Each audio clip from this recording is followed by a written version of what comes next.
Hi అండి, welcome to our channel Telugu audio FM. ప్రేమ సంఘర్షణ కథ 16వ భాగాన్ని ఇప్పుడు మనం వినేద్దాం. ఇక అర్జున్ ఐశ్వర్యని తన ఎద మీద పడుకోబెట్టుకుని పిచ్చి పిచ్చి ఆలోచనలను వదిలేసి ప్రశాంతంగా నిద్రపోవే అని అంటూ తన తలపై ముద్దు పెట్టి మెల్లగా తల నిమురుతూ ఉండగా ఐశ్వర్య నిద్రలోకి జారుకుంది. అర్జున్ కూడా అలాగే కాసేపటికి నిద్రపోగా ఒక వ్యక్తి మాత్రం గది బయట నిలబడి విండో నుండి వాళ్ళని చూసి ఎర్రబడ్డ కళ్ళతో ఈరోజు కూడా నువ్వు చావు నుండి తప్పించుకున్నావురా అని అనుకుని కోపంగా అక్కడి నుండి వెళ్ళిపోతూ ఉండగా ఇంతలో చలపతి అక్కడికి వచ్చి అతని తలపై కర్రతో కొట్టి స్పృహ తప్పించి తనని ఇంటికి మోసుకెళ్లాడు. ఎలా చలపతి అక్కడికి వచ్చుంటాడా అని అనుకుంటున్నారు కదూ. ఆ వ్యక్తి ఎలాగైనా అర్జున్ చంపడానికి మళ్ళీ వస్తాడని గెస్ చేసి ఆ ఇంటి మీదని తన కన్ను వేసి ఉంచిన చలపతికి ఒకడు గోడ దూకి లోపలికి వెళ్ళడం, నేరుగా అర్జున్ రూమ్ బాల్కనీలోకి ఎక్కి ఆ డోరు తీయబోయే టైంకి ఆ ఇంట్లో లైట్స్ వెలగడంతో వాడు చీకటిగా ఉన్న ప్లేస్లో నక్కి ఉండడాన్ని చూశాడు చలపతి. అతడే అగాంతకుడు, తనకు కావలసిన వాడని కనిపెట్టి అతడు ఎప్పుడు బయటికి వస్తాడా అని అతడు వచ్చే దారిలో మాట వేసి అతను రాగానే తలపై కొట్టాడు చలపతి. తన ఇంట్లో ఒక గదిలో అతడిని చీరకు కట్టేసి ముఖానికి ఉన్న మాస్క్ తీసేసి షాకుతో వెనక్కి పడ్డాడు చలపతి. అర్జున్ లేవగానే తన బాడీ అంతా పట్టేసినట్టు అనిపించి తనపై చూసుకోగా హాయిగా బుజ్జి కుక్కపిల్లలా నిద్రపోతూ ఉన్న ఐశ్వర్య కనబడింది. తన ఫేసును చూసి అర్జున్ మనసుకి హాయిగా అనిపించడంతో తనని డిస్టర్బ్ కానివ్వకుండా పక్కకు పడుకోబెట్టి లేచి ఒళ్ళు విరుచుకుంటూ బాల్కనీలోకి వెళ్ళాడు. అప్పటికి ఇంకా మసకగా ఉండడంతో లోపలికి వచ్చి ఐశ్వర్యకి బ్లాంకెట్ కప్పి తను స్నానానికి వెళ్ళాడు అర్జున్. స్నానం చేసి బయటికి వచ్చినా ఇంకా నిద్రపోతున్న ఐశ్వర్యని చూసి ఇది నిద్రలో కుంభకర్ణుడికి పోటీ వస్తుంది, వదిలేస్తే అని అనుకున్నాడు. అర్ధరాత్రి దాకా దయ్యంలా ఇల్లంతా తిరగడం, తెల్లవారి ఇలా బారెడు పొద్దెక్కేదాకా నిద్రపోవడం అని అనుకుని తనని అలాగే ఎత్తుకుని ఐశ్వర్య రూమ్లో పడుకోబెట్టి వచ్చాడు. ఐశ్వర్య ఫోన్కి మెసేజ్ చేసి నేను పొలానికి వెళ్తున్నాను, నువ్వు బుద్ధిగా ఇంట్లోనే ఉండు, ఈ రోజు నేను చెప్పిన మాట వినలేదంటే నిన్ను లండన్ తీసుకోబోని మీ డాడీకి చెప్తాను అని టైప్ చేసి సెండ్ చేశాక తన బైక్ తీసుకుని పొలానికి వెళ్ళిపోయాడు అర్జున్. నైటు లేటుగా పడుకోవడంతో 9 అయినా కూడా లేవలేదు ఐశ్వర్య. పూజ తన కోసం తన రూమ్కి రాగా తను ఇంకా నిద్రపోవడం చూసి నవ్వుకొని తనని లేపింది. బద్ధకంగా పైకి లేచిన ఐశ్వర్యకు తను అర్జున్ గదిలో కాకుండా తన గదిలో ఉండడం, ఇక్కడికి ఎప్పుడు వచ్చి పడుకున్నానా అని ఆలోచిస్తూ అర్జున్ గారి ఇక్కడ పడుకోబెట్టి ఉంటారని అనుకుంది. తను విష్ చేసినా కూడా పట్టించుకొని ఐశ్వర్య తలపై ఒక్కటి వేసి ఓయ్ ఏం ఆలోచిస్తున్నావు, అంతలా నేను విష్ చేసినా కూడా పట్టించుకోవే అని అంది పూజ చిరుకోపంగా. దాంతో ఐశ్వర్య నవ్వుతూ సారీ గుడ్ మార్నింగ్ వదినా అని అంటూ తనని సైడ్ హగ్ చేసుకుంది.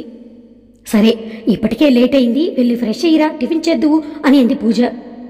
టైం చూసి ఓ మై గాడ్ ఎంతసేపు పడుకున్నానా, అర్జున్ గారు వెళ్ళిపోయి ఉంటారు అనుకుంటూ ఇప్పుడే వచ్చేస్తానని గబగబా లేచి వాష్రూమ్లో దూరి స్నానం చేసి రెడీ అయ్యి నేను రెడీ వదినా పదా అని అంటూ అవును అర్జున్ గారు ఉన్నారా, పొలానికి వెళ్ళిపోయారా అనింది.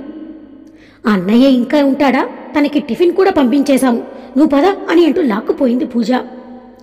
శ్రీ చేతిలో బాబుని తీసుకుని గుడ్ మార్నింగ్ అన్నయ్య అని అంటూ బాబుని ముద్దాడి హాయ్ బంగారం అని అంది. ఇప్పటిదాకా పడుకున్నావా, ఇలా అయితే మీ ఆయనకి రోజు ఒక్కపూటే భోజనం అని అన్నాడు నవ్వుతూ శ్రీ. అన్నయ్య అని అంటూ చిరుకోపంగా చూసింది ఐశ్వర్య శ్రీ వైపు. ఏంటన్నయ్య నువ్వు అని అంటుంది. మరి పొలం పనులు చేసే వాళ్ళకి ఉదయాన్నే లేచి ఇంటి పనులు చేసుకుని వాళ్ళకి తొందరగా వంట రెడీ చేసి పెట్టాలి, అంతేగాని తీరిగ్గా ఇప్పటిదాకా పడుకుంటే నువ్వు మీ ఆయనకి ఎప్పుడు వండి పెడతావు, మధ్యాహ్నానికా అని అన్నాడు వెటకారంగా. అబ్బా శ్రీ నువ్వు ఉండు, తను చేయాల్సిన అవసరమేంటి, మా అన్నయ్య వంట మనిషి పెడతాడు కానీ నువ్వు రా ఐశ్వర్య తిందువు గాని అని అంటూ డైనింగ్ టేబుల్ ఏరియాకి లాక్కెళ్ళింది పూజ. శ్రీ కూడా తన వెనకనే వస్తూ నువ్వు ఇకపై బాధ్యతగా ఉండాలని చెప్పాను ఐశ్వర్య, అంతేకాని నిన్ను తిట్టాలని కాదు అని అన్నాడు. ఎక్కడ ఐశ్వర్య మనసు చిన్నబుచ్చుకొని బాధపడుతుందేమోనని. నీ మాటలు నిజమే అన్నయ్య, నేనికపై ఆయనకు తగ్గట్టుగా ఉంటాను, నన్ను నేను మార్చుకుంటాను అని అంది. నువ్వు నా బంగారమురా అని తనని సైడ్ హగ్ చేసుకుని తిను అని అంటూ బాబుని తీసుకుని రూమ్కి వెళ్ళిపోయాడు శ్రీ. మీ అన్నయ్య మాటలు పట్టించుకోకు, తిను అని అంటూ తనకి ప్లేట్లో టిఫిన్ పెట్టింది పూజ. అర్జున్కి ఐశ్వర్య లేచిందో లేదో అనుకుని కూలీలకు పని పురమాయించి ఇంటికి వచ్చాడు. అప్పుడే తినేసి తన రూమ్కి వెళ్ళిన ఐశ్వర్య ఫోన్ తీసుకుని అర్జున్కి కాల్ చేద్దామని చూసింది. అప్పుడు అతను పంపిన మెసేజ్ చదివి చిరుకోపంగా ఆహా నన్ను లండన్ పంపిస్తారా, మీరు నేను లేకుండా ఉండగలరా, ఒట్టి బెదిరింపులే అని అనుకుని అర్జున్ పిక్కుకు ముద్దు పెట్టి సారీ అర్జున్ గారు, నేను ఇకపై మీతో పాటు నిద్రలేచి ఇంటి పనులు చేసుకోవడం నేర్చుకుంటాను అని అంది. ఇంతలో ఏం అవసరం లేదు అని అర్జున్ మాటలు విని ఆశ్చర్యంగా తిరిగి చూసి, మీరు పొలానికి వెళ్ళారు కదా, మళ్ళీ వచ్చారేంటి అని అంది ఐశ్వర్య. నీకోసమే అని అంటూ, నువ్వు నీలాగే ఉండవే, నేను నీ చేత ఏ పని చేయించను, చేయించాల్సిన అవసరం కూడా లేదు. మీ అమ్మా నాన్న దగ్గర ఎలా ఉండేదానివో ఇక్కడ నా దగ్గర కూడా అలాగే ఉండు. నా భార్య నన్ను నా పిల్లల్ని చూసుకుంటే చాలు. నువ్వు బండెడి చాకిరీ చేసి అలసిపోయి పడుకుంటే నేను నిన్ను చూస్తూ పడుకోవాలి కదా అని అన్నాడు కొంటెగా తనని చూసి తన పక్కన కూర్చుంటూ. అది కాదు అర్జున్ గారు, మీకు ఆశ ఉంటుంది కదా, నా భార్య నా కోసం వండి పెట్టాలి, నాతో పాటు ఉండాలి, నాకు అన్నీ తనే చెయ్యాలి అని అంది. ఎవరు చెప్పారు? నాకు అలా ఏం లేదు. నువ్వు ఏదేదో ఊహించుకొని నా కోసం కొత్తగా చేయాలని చూడకు అని అంటూ, నువ్వు చూపించే ప్రేమ చాలు నాకు అని అంటూ, తిన్నావా అని అడిగాడు.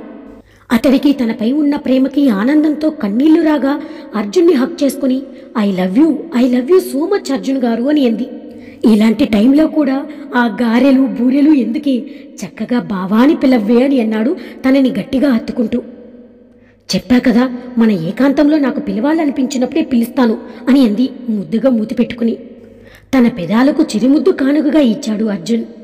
ఐశ్వర్య అర్జున్ ఎదలో ఒదిగిపోతే తనని మరింత దగ్గరగా అదుముకొని, సరే నేనిక వెళ్తున్నాను, నువ్వు జాగ్రత్త అని అంటూ, బయటకు వెళ్లకు, అలాగే రాత్రిలాగా పిచ్చి పనులు చేయకే అని అంటూ నవ్వుతూ, నీ గురించి ఆ పాలేరు కొండ ఏమన్నాడు తెలుసా? అమ్మాయి గారికి గాలి సోకింది పెదబాబు, ఏదేదో చేస్తూ ఆవిడ్లో ఆవిడే మాట్లాడేసుకుంటుంది అని అన్నాడు. అని నవ్వుతూ ఉన్న అర్జున్ని చూసి ఉడుక్కుంటూ, ఇడియట్, నన్ను ఇంత మాట అంటాడా, చెప్తా వాడి పని అని పళ్ళు నూరుతుంది. దాంతో అర్జున్ నవ్వుతూ, చాలేవే, నువ్వేదో చేసే ఉంటావు నిన్న నైట్లా, అందుకే వాడు అలా అన్నాడు అని అంటూ, సరే ఏడవకు, నువ్వు అలా ఉంటే నేను చూడలేను అని అంటూ తనని హగ్ చేసుకొని, నిజం చెప్పనా, నువ్వు ఇలా ఉంటేనే నాకు ఇంకా నచ్చుతావు, నీ అల్లరి పనులకు నా మనసుకు హాయిగా ఉంటుంది అని అంటూ తన ముక్కు మీద ముద్దు పెట్టి, నవ్వవే, నేనిక బయలుదేరుతాను అని అన్నాడు అర్జున్. ఐశ్వర్య అర్జున్ను వదలకుండా పట్టుకుని, వెళ్ళాలా అని అంది బెంగగా. తప్పదే, పని ఉంది కదా, లంచ్కి వచ్చేస్తా సరేనా అని అంటూ తన నుదుటిని ముద్దు పెట్టుకున్నాడు. సరే అయితే అని అంటూ అతడిని వదిలింది. బయటకు వెళ్ళకు అని మరొకసారి చెప్పి, పద, నీకు బోరుగా ఉంటే పూజ దగ్గర ఉండు, బాబుతో ఆడుతూ టైం స్పెండ్ చెయ్యి, ఆలోగా నేను వచ్చేస్తాను అని అంటూ తనని తీసుకుని పూజ దగ్గరే వదిలి, పూజ తనకు బోరు ఫీల్ అవుతుంది చూసుకో అని అంటూ అర్జున్ పొలానికి వెళ్ళిపోయాడు. ఇక మరొక వైపు చలపతి అతడిని చూసి షాకుతో వెనక్కి పడ్డాడు. అతడు స్పృహలో లేకపోవడంతో అలాగే వదిలి ఉదయం వరకు వెయిట్ చేస్తూ అలాగే ఉండిపోయాడు చలపతి. అతడు ఆ మనిషిని చూసినప్పటి నుండి మైండ్ ఫ్రీజ్ అయిపోయింది. మార్నింగ్ కాగానే ఆ వ్యక్తికి ఫోన్ చేశాడు. నువ్వు చెప్పిన ఆకాంతకుణ్ణి రాత్రి తెచ్చి నా ఇంట్లో పెట్టాను, నువ్వు వెంటనే రా అని టెన్షన్గా చెప్పాడు చలపతి. నువ్వు రా అనగానే నేను రాలేను, నా టైంలో నేను వస్తాను, కానీ ఈలోగా వాడి వివరాలు, వాడు ఎందుకు చంపాలనుకుంటున్నాడు, వాడికి అర్జున్కి ఏంటి శత్రుత్వం కనుక్కో వాడి దగ్గర నుండి అని అంటూ ఫోన్ కట్ చేసేశాడు అతను.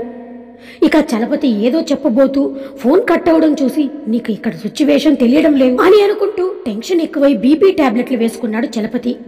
ఇక లంచ్ టైంలో ఇంటికి వచ్చిన అర్జున్కి ఐశ్వర్య పూజ దగ్గరే ఉండడంతో, అమ్మయ్య, ఇది ఈరోజు ఏ తింగర పని చేయలేదు అని అనుకుని నవ్వుకుంటూ తననే చూస్తూ ఉండడంతో అతని వెనకనే వచ్చిన పార్థసారథి గారు అర్జున్ మనసులో ఉంది అడగాలి అనుకుని, పెదబాబు నీతో మాట్లాడాలి, ఒకసారి నా గదికి రా అని అన్నాడు. పదనాన్న, నేనే మీతో మాట్లాడదామనుకుంటున్నాను అని అంటూ ఆయన గదిలోకి వచ్చాడు. ఆయన తన పడక కుర్చీలో కూర్చుని అర్జున్ని బెడ్ చూపిస్తూ, కూర్చో పెదబాబు అని అన్నాడు. అర్జున్ నిలబడి, పర్లేదు నాన్న చెప్పండి అని అనడంతో, నీకు ఐశ్వర్య అంటే ఇష్టమా అని సూటిగా అడిగాడు. అర్జున్ కూడా సూటిగా, అవును నాన్న, ఇప్పటిదాకా మీరు చాలాసార్లు నా పెళ్లి కోసం మీరు అడిగారు, అప్పుడు నాకు ఇంట్రెస్ట్ లేదని వద్దన్నాను, అదీగాక నా చెల్లికి పెళ్లి చేసి తమ్ముడు సెటిల్ అవ్వాలని బాధ్యతతో ఆలోచించాను, ఇప్పుడు వాళ్ళ బాధ్యత నెరవేర్చాను, అంతేకాదు నాకు ఐశ్వర్య అంటే ఇష్టం, ప్రేమ, తను నన్ను చాలా పిచ్చిగా ప్రేమించింది, నా కోసమే ఇక్కడ ఉంది నాన్న, తన ప్రేమని చూసి పెళ్ళే వద్దనుకున్న నాకు ఇప్పుడు ఐశ్వర్య ప్రాణంగా మారింది. ఐశ్వర్య వాళ్ళ అమ్మా నాన్నకి కూడా తన ప్రేమ విషయం తెలుసట నాన్న, వాళ్లకు నేను ఓకే అంటే అల్లుడిగా అని నవ్వాడు అర్జున్. మీకు ఐశ్వర్య అంటే ఇష్టమే కదా నాన్న కోడలిగా అని అడిగాడు అర్జున్. ఆయన నవ్వి, నా కొడుకు పెళ్లి చేసుకోకుండా ఉండిపోతాడని మొండిగా ఉంటే నా కోడలు మార్చి ఈరోజు నాకు పెళ్లి చేయండి అనేలా చేసింది. ఆ బంగారు తల్లిని ఎవరు కాదంటారు పెదబాబు, నాకు ఐశ్వర్య అంటే చాలా అభిమానం, తను నాకు, మన పూజ ఎంతో, తను కూడా అంతే అని అన్నాడు. దాంతో అర్జున్ సంతోషంగా, నాకు తెలుసు నాన్న మీకు తను నచ్చుతుందని, ఏ అభ్యంతరము చెప్పరని అని అంటూ, మీరు ఐశ్వర్య తల్లిదండ్రులతో మాట్లాడండి, మా పెళ్లి గురించి అడగండి నాన్న అని అన్నాడు. వాళ్ళని ఇక్కడికే రమ్మని చెప్పండి, మా పెళ్లి ఇక్కడే జరిపించమని అడగండి, వాళ్ళకి కూడా అభ్యంతరం ఉండదని అనుకుంటున్నాను అని అన్నాడు అర్జున్. సరే పెదబాబు, వాళ్ళతో నేను మాట్లాడతాను అని అన్నాడు ఆయన. నాన్న, మరొక మాట, ఈ విషయం పిన్నికి కూడా చెప్పండి, మీరిద్దరూ కలిసి వాళ్ళతో మాట్లాడితే బాగుంటుంది, పిన్ని అభిప్రాయం కూడా అడగాలి కదా అని అన్నాడు అర్జున్. అలాగే పెదబాబు, నాకంటే కూడా మీ పిన్నికే తొందరగా నీ పెళ్లి చూడాలని అని అంటూ లేచి కిందకు వెళ్లారాయన. అర్జున్ కూడా ఆయన వెనకనే వెళ్ళాడు. వంటవడంతో అంతా టేబుల్పై సర్దుతున్న అరుంధతి పార్థసారథి గారిని చూసి నవ్వి వడ్డించనా అని అంది. తరువాత తింటాను, నీతో ఒక విషయం మాట్లాడాలి, ఇలారా అని పిలిచాడు ఆయన. ఆవిడ అర్జున్ కూడా రావడం చూసి ఆయన పక్కన కూర్చుంటూ ఏంటండి విషయం అని అడిగింది అర్జున్ని చూస్తూ. మన అర్జున్ ఐశ్వర్యలకి పెళ్లి చేయాలనుకుంటున్నా, నీకిష్టమేనా అని అడిగాడు ఆయన. అరుంధతి అర్జున్ని చూసి వాళ్ళకి ఇష్టమైతే మనకంతకంటే కావాల్సిందేముందండి, పెదబాబు పెళ్లి వద్దన్న ప్రతిసారి ఎంత బాధగా ఉండేదో, అలాంటిది తనే చేసుకుంటానంటూ ఉంటే ఇక అభ్యంతరం ఏముంటుందండి అని అంది నవ్వుతూ. సారీ పిన్ని, నా కోసం మీరు చాలానే బాధపడ్డారని నాకు తెలుసు, అప్పుడు నాకు నిజంగానే పెళ్ళంటే ఇష్టం లేదు అని అన్నాడు అర్జున్. సారీ దేనికి పెదబాబు, మనిషికి ఎప్పుడు ఒకేలా ఉండదు కదా మనసు, మారడం సహజం. పోనీలే, ఇప్పటికైనా చేసుకుంటానంటున్నావు, సంతోషమని అయితే ఐశ్వర్య వాళ్ళ అమ్మా నాన్నతో మనం మాట్లాడదామండి, అంతకంటే ముందు ఈ విషయం అల్లుడు గారికి చెప్పాలి కదా, ఆయన ఏమంటారు అని అంది అరుంధతి. బావగారికి కూడా ఇష్టమే పిన్ని, మీరు కేవలం ఐశ్వర్య తల్లిదండ్రులతో మాట్లాడితే చాలు అని అన్నాడు అర్జున్. అవునా, సరేనని అంటూ వాళ్ళని కాంటాక్ట్ చేయండి, మాట్లాడదాము అని అంది ఆవిడ. ఒక్క నిమిషం పిన్ని అని అంటూ ఐశ్వర్యని తనతో పాటు పూజాశ్రీలను కూడా కిందకు తీసుకువచ్చాడు వాళ్ళకి విషయం చెప్పి అర్జున్. ఐశ్వర్య మొదట టెన్షన్ పడ్డా అర్జున్ పక్కన ఉండడంతో ధైర్యంగా వచ్చింది.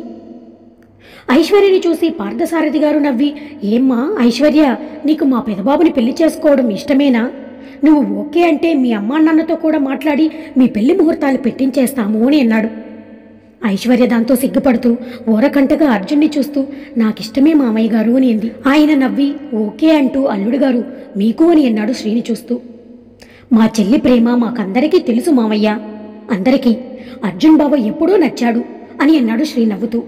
ఇక ఓకే అంటూ పెదబాబు ఐశ్వర్య పేరెంట్స్ నెంబర్ ఇవ్వు, ఇప్పుడే వాళ్ళతో మాట్లాడదాము అని అన్నాడు ఆయన. నేను చేస్తానుండండి అని అంటూ స్కైప్లో కాంటాక్ట్ అయ్యాడు వాళ్ళతో శ్రీ. అందరికీ మధ్యలో ల్యాప్టాప్ పెట్టాడు శ్రీ. మొదట తను మాట్లాడి విషయం చెప్పి పార్థసారథి గారి వైపు తిప్పాడు. వాళ్ళకి నమస్కారం చేసి బాగోగులు అడిగి అసలు విషయం చెప్పాడు ఆయన. మాకు మీ సంబంధం ఓకే అండి, మీరు ఎప్పుడు చేద్దామంటే అప్పుడే వాళ్ళిద్దరి పెళ్లి చేద్దాము, మాకు ఉన్నది తను ఒక్కతే, తన సంతోషం కంటే మాకు ఇంకేం కావాలి చెప్పండి అని అన్నాడు గుణశేఖర్. ఆ పక్కనే ఉన్న సురేఖ కూడా మాకు ఓకేనండి అని అంది.